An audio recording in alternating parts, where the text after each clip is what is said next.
Hi folks, this is Carlos Mesa from National EUO, and we are proud to present The Eyes Have It. The purpose of this video is to explain the relationship between eye movements and truth-telling. You're going to see that eye movements reveal, and by that I mean the eyes move in a certain pattern in order to access information in the brain to respond to stimulus, such as questions, documents presented, evidence that's shown.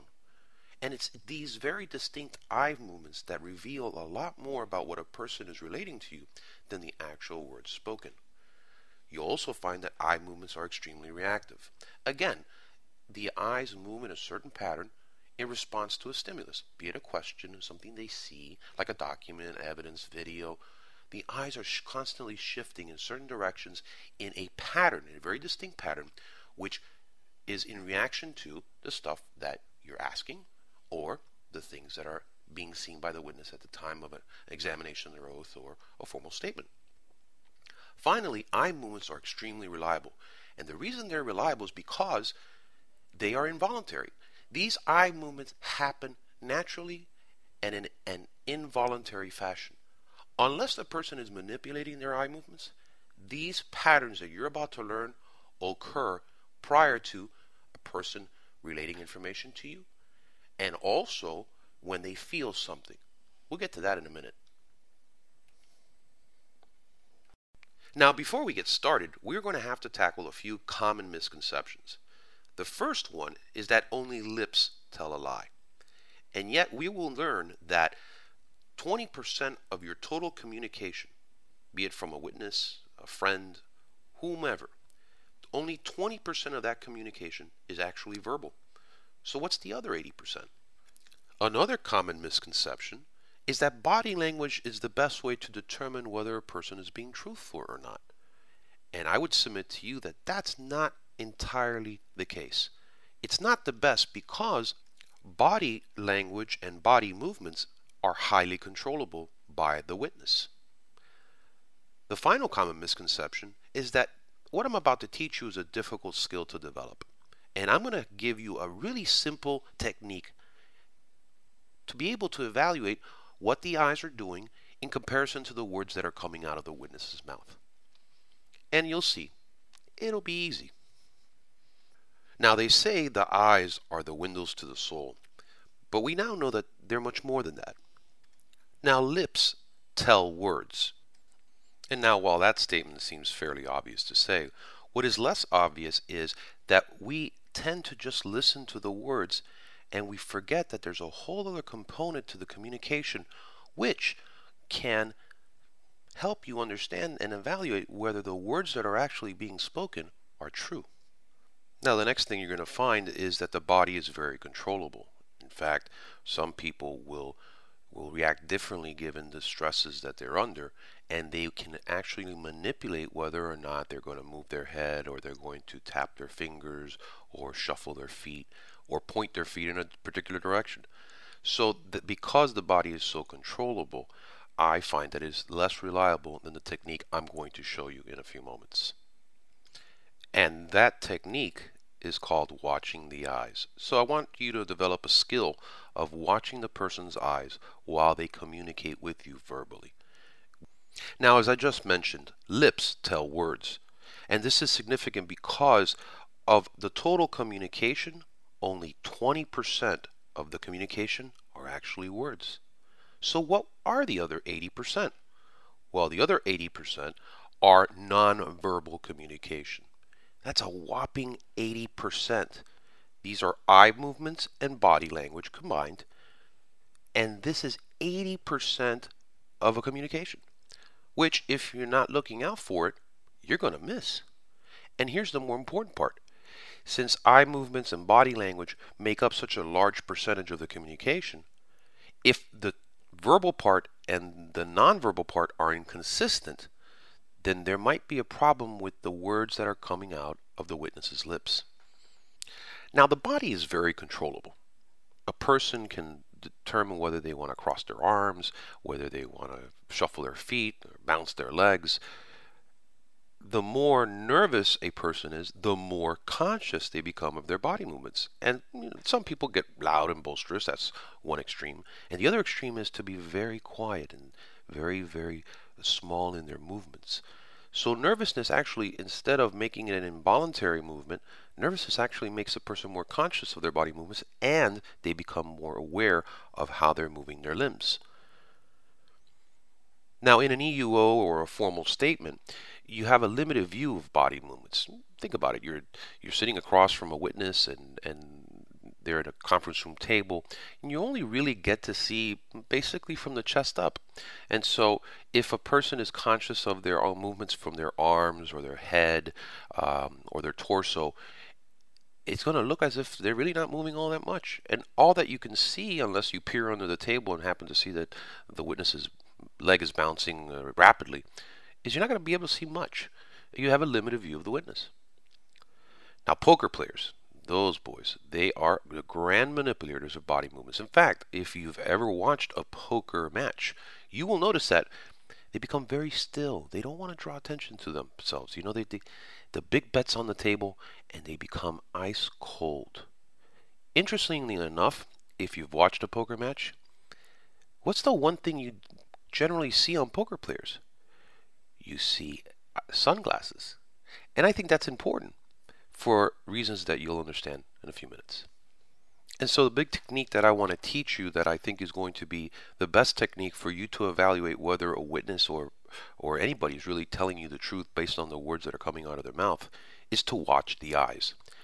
Now, eye movements reveal information. And the reason they reveal information is because the eyes move in a certain pattern to access information in the brain to then relate it to you verbally. So, and you'll see this in a few minutes, in order to see something, remember something, the eyes will move in a particular way, get that information, and then internalize it, and then verbalize it through words. And even if the movement is so subtle, so slight, that's what the eye movements are doing. They're accessing information. And that's what I want you to pay attention to when I say, watch the eyes. Eye movements are also very reactive. And by that I mean they react to the stimulus that's in front of them. Be it a picture, a video, a question being asked in an examination under oath or a formal statement, a document, a piece of evidence. The eyes react, and then they move in the directions that you're going to learn about, access the information, and then verbalize a response to you concerning either a question, a statement, or an explanation about what they are observing. And finally, eye movements are extremely reliable. Absent a manipulator that knows about this stuff and kind of tries to throw you off, absent that, eye movements are involuntary. Kind of like the muscles of your heart pumping. It's an involuntary contraction, and it pumps blood through your veins. Similarly, eye movements that I'm going to describe to you happen without any type of thought. They happen involuntary, and that's what makes it so far more reliable than just observing body movements and body gestures alone. Now, there are two important points to remember. The first point is that of calibration. And by that I mean you have to figure out what dominant hand does the witness use to write. The reason that's important is because the patterns I'm about to show you are based on a person who uses their right hand to write something out. If the person writes with their left hand, the patterns I'm going to show you have to be flipped. And so the good news is that we are a right-handed world. But if you're like me and I'm a left-hander, you would have to flip the image of what I'm about to explain to you to compensate for my being left-handed. The second thing that you have to remember, and the second important point, is that of consistency. Remember, we're evaluating a 20% verbal communication with an 80% nonverbal communication. And you have to determine, your task is to determine whether the verbal and the nonverbal are consistent in their total communication. So if the lips are saying one thing, but the eye movements seem to indicate that something's not right with what that person is saying, then you've got to delve in a little deeper and make more inquiries by way of questions, or maybe even saying, hey, I don't think you're being very truthful with me. I think this is an issue, and not reveal to them the eye movements. Oh, because your eyes move this way or that way, because then you'll obviously spoil it. You're going to tell them how to control themselves. So you've got to see and evaluate the verbal with the nonverbal and make sure that the total communication is consistent. Now this is Pat. Pat is the person we are interviewing, making her our interviewee. And Pat may be a witness. Pat may be an insured under the policy. Pat may be somebody that has information that is relative to your investigation of the claim. Pat may be the person we're examining under oath or is giving you a recorded statement. Now the first pattern we're going to look at is called auditory constructed. And of course that means the witness is making up a sound in their head and then relating to you verbally. And in this particular graphic, you see that our witness is saying, well, gee, he must have said that she was going to be right back. The eye movements here are straight across and to the left side of the face. So if it happens, even so slightly, catch it. And if the words come out of the mouth, it says, oh, I'm certain he said that. But you see this type of movement? Delve deeper. Now the second eye pattern that I want you to notice is called auditory remembered. And obviously that's the reverse or the opposite of auditory constructed. And here the witness is actually remembering a sound and relating it to you verbally. And here the graphic says, well, he said freeze, get down. And if you see the eye movements, if even so slightly, going straight across and to the right side of the face, then this witness in all probability actually is relating to you information she heard. Now this eye pattern is called visual constructed, and here the witness is making up sights or visuals. Now the eye movements here are up and to the left side of the face.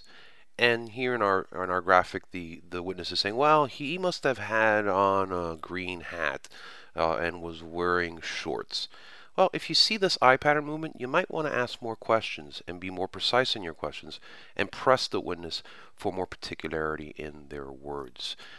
It is something certainly that you have to investigate. The next eye pattern movement is called visual remembered. And here the witness is remembering a sight or a visual and describing it to you with words. Here the eye movement is up and to the right side of the face. And if in this graphic, for example, the witness is relating, yeah, he was 5 feet tall, he had black hair, and he had blue eyes.